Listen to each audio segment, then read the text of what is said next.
अस्सलामुअलैकुम, कैसे हैं आप सब लोग। आई होप आप सब ठीक होंगे। अच्छा जी, आज का जो ये व्लॉग है तो ये बहुत मॉर्निंग टाइम से स्टार्ट कर रही हूँ एंड हस्बैंड चले गए थे ऑफिस। मैंने थोड़ा सा लेट ही ब्रेकफास्ट किया। मैंने यहाँ पर 2 ब्राउन ब्रेड के स्लाइस लिए थे, एग बॉयल कर लिया था, साथ साथ मैंने चाय ली थी। ब्रेकफास्ट करने के बाद सबसे पहले मेरा काम था क्लीनिंग करना, तो मैंने जो बेड शीट थी उसको चेंज करी। उसके बाद बेटी को मैंने सुला दिया था क्योंकि आज जो है वो बहुत सारे काम थे मुझे करने के लिए। अच्छा, मेरे घर जो है ना वो गेस्ट आने वाले थे एंड जो गेस्ट थे वो मेरे बहुत करीबी थे, मेरी कजिन सिस्टर थी, तो उन्हें आना था मुझसे मिलने के लिए। तो मुझे जो है ना वो इतनी ज़्यादा खुशी हुई क्योंकि होता ऐसा है ना कि जब हमारे अपने होते हैं एंड वो बहुत टाइम के बाद जब हमसे मिलते हैं ना तो हमारी खुशी का जो है ना वो ठिकाना नहीं होता है। अच्छा, मेरी जो कजिन सिस्टर है ना तो उन्हें दिन में आना था, तो मैंने जल्दी से सारी प्रिपरेशन करी। यहाँ पर मैंने पनीर के स्लाइस कर लिए थे एंड उसे मैंने मैरिनेट करके रखा हुआ था। पनीर मैरिनेशन में मैंने कसूरी मेथी ऐड करी थी, रेड चिली पाउडर था, टर्मरिक पाउडर था एंड सॉल्ट था। उसके अलावा मैंने बेसन ऐड किया था, साथ साथ मैंने जिंजर गार्लिक का पेस्ट ऐड किया था। सारे स्पाइसेस ऐड करने के बाद मैंने बहुत अच्छे से मिक्सअप कर लिया था एंड हाफ आवर के लिए इसको छोड़ दिया था मैरिनेट करने के लिए क्योंकि ज़्यादा टाइम नहीं था।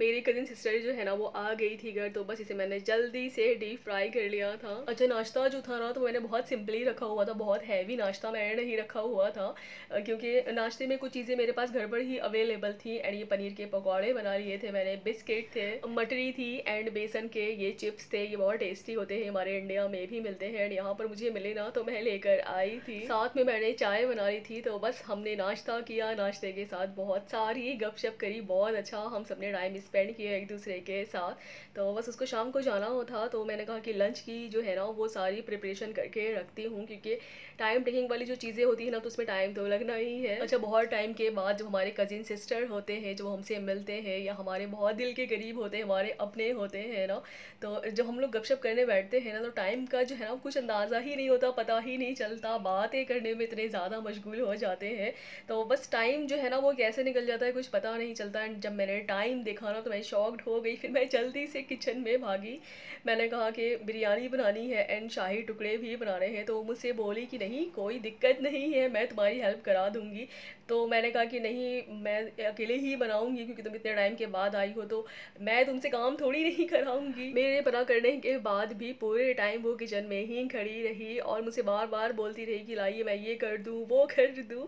तो मैंने कहा कि नहीं, तुम कुछ भी मत करो, सिर्फ तुम मुझसे बातें करो और बातें करते करते जो है ना वो मैं जल्दी से खाना भी झटपट बना लूँगी, पता नहीं चलेगा। अच्छा, आज मैंने ना बनाना था मटन की बिरयानी एंड मैंने ये बिरयानी जो है ना वो थोड़ी सी स्पाइसी रखी हुई थी क्योंकि घर पर क्या होता है ना कि हम लोग इतना स्पाइसी खाते नहीं है, अदरवाइज़ अगर कोई आता जाता है ना तो मैं थोड़ी सी स्पाइसी ही रखती हूँ बिरयानी। तो मैंने यहाँ पर मटन की बिरयानी बनाई थी, इसको मैंने मैरिनेट करके रखा हुआ था। अच्छा, यहाँ पर मैंने 1 kg मटन लिया हुआ था, इसमें मैंने दही ऐड किया था 250 ग्राम। यहाँ पर मैंने 3 table spoon coriander powder add किया था, रेड चिली पाउडर था, साथ साथ सॉल्ट ऐड किया था एंड 3 टेबल स्पून मैंने बिरयानी मसाला लिया हुआ था शान का। इसके अलावा मैंने 2 टेबल स्पून भर के गरम मसाला पाउडर ऐड किया था, 1 टेबल स्पून मैंने जीरा पाउडर ऐड किया था, ब्लैक पेपर पाउडर ऐड किया था।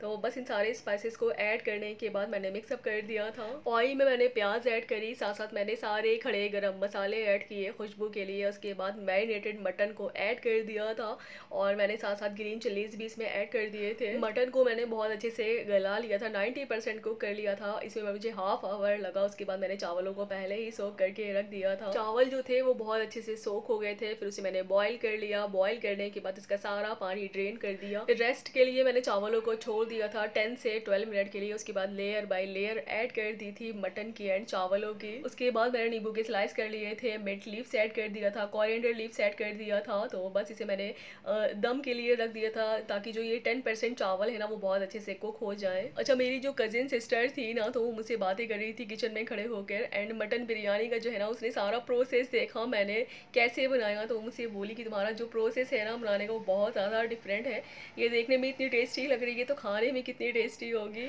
मुझसे बोली कि तुम्हारा जो तरीका है ना बनाने का मैं ज़रूर ट्राई करूँगी घर जाकर। तो मैंने कहा चले ठीक है, ट्राई करना एंड मुझे भी खिलाना। अच्छा, बिरयानी तो मैंने बनाकर रेडी कर ली थी। उसके बाद शाही टुकड़ों की बारी थी एंड ये जो शाही टुकड़े मैंने बनाए हुए थे ना थोड़ा सा मैंने डिफरेंट वे में बनाए थे, इसे हमारे इंडिया में रसबरी भी कहते हैं।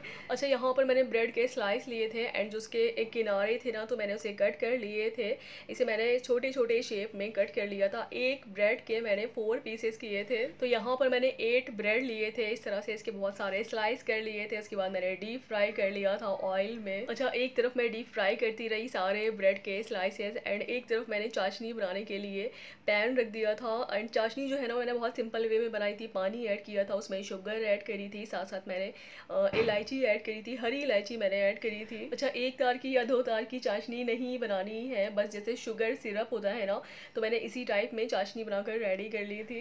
बस ब्रेड के स्लाइस इस तरह से मैंने सारे फ्राई कर लिए थे, उसको एक साइड रख दिया था। और उसी पैन में मैंने खोया ऐड किया था, और 250 ग्राम मैंने खोया ऐड किया था। एंड साथ साथ मैंने हाफ कप के करीब मैंने दूध ऐड किया था। इसमें खोया जो था ना, तो उसकी मुझे थोड़ी सी भुनाई करनी थी एंड जो उसका कच्चापन था ना, तो वो निकल जाए। तो बस इसे मैंने स्लो फ्लेम पर 5 मिनट के लिए कुक कर लिया था दूध ऐड करके। अच्छा, जो मैंने खोया ऐड किया था ना एंड उसका जो मैंने बैटर बनाया था ना दूध ऐड करके, तो उसे मैंने बहुत पतला नहीं किया था, मैंने थिक ही रखा था। अच्छा, इधर ये शुगर सिरप जो मैंने बनाकर रखा हुआ था ना, तो ये थोड़ा ठंडा हुआ। ठंडा होने के बाद मैंने ब्रेड के सारे स्लाइसेस इसमें ऐड करे, मैंने डिप करे। डिप करने के बाद 1 बाय 1 करके मैंने सारे स्लाइसेस डिप करे। डिप करने के बाद मैंने इस ट्रे में शिफ्ट कर दिया था। शिफ्ट करने के बाद गार्निशिंग के लिए मैंने इसमें ऊपर से खोया की लेयर ऐड करी इस तरह से।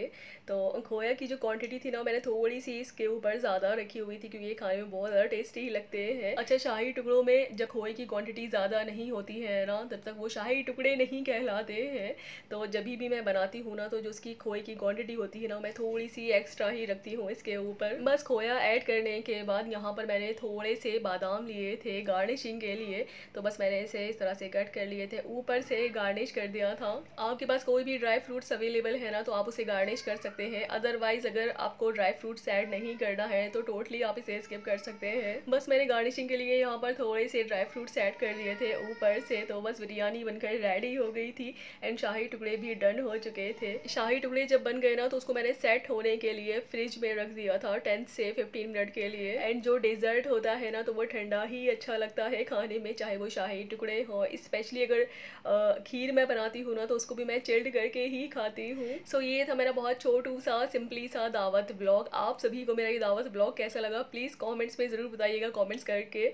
दुआ में याद रखिएगा। अल्लाह हाफिज़।